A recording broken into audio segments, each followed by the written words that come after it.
سلام رفقا، حالتون چطوره؟ امیدوارم پر انرژی باشید و تنتون سلامت. امروز اومدیم مرکز خرید امار تو منطقه اسیایی. همراهمون باشید.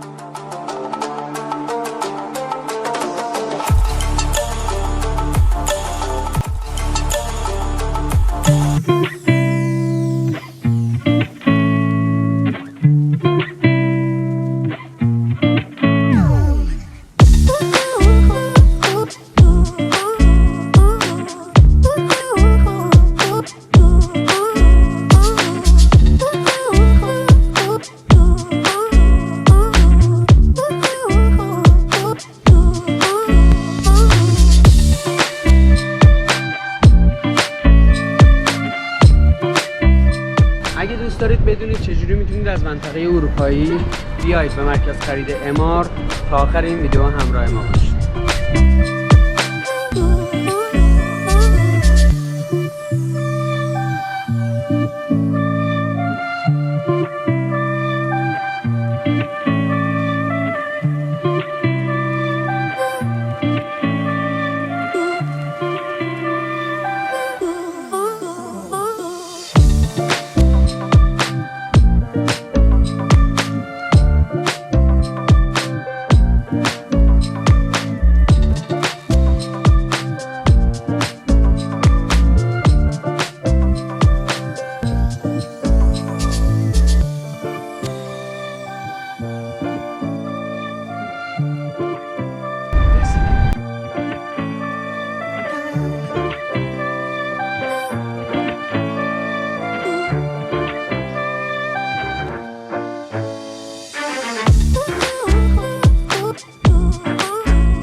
داخل مرکز خرید امار هستیم. این مجموعه سال 2017 توسط شرکت معتبر امار داخل منطقه آسیایی توی قسمت اوسکودار ساخته میشه.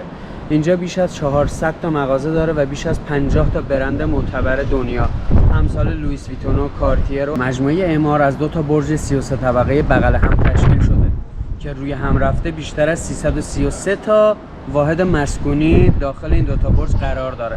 یه برج 28 طبقه که پشت سر من دارید میبینید هم قسمت اداری مجموعه اماره.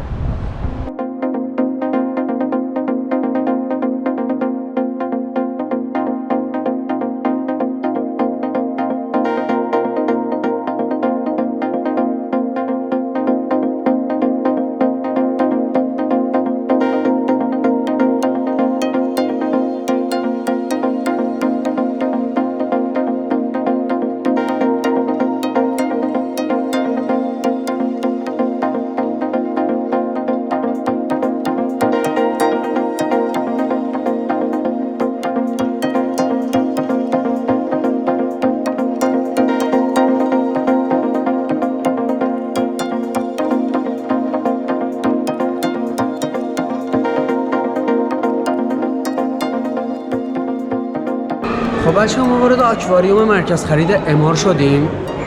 بریم داخل بهتون نشون بدم چه چیزایی داره. بزرگترین تمساح ترکیه با 5.5 متر داخل این مرکز خرید و داخل این اکواریومه.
خب بچه ها، بزرگترین کروکودیل ترکیه رو دارید میبینید. این کروکودیل حدوداً 750 کیلوگرم وزنشه و حدوداً 5.5 متر هم طولشه. عمر کروکودیل ها به طور میانگین 100 ساله و در طی این 100 سال طولشون به 6 یا 7 متر میرسه. این کروکودیل الان 40 سالشه و تخمین زده میشه در طی 50 سال آینده وزنش به 1 تن و طولش به 6 الی 7 متر برسه. چه بسا ممکنه بزرگترین کروکودیل دنیا هم بشه.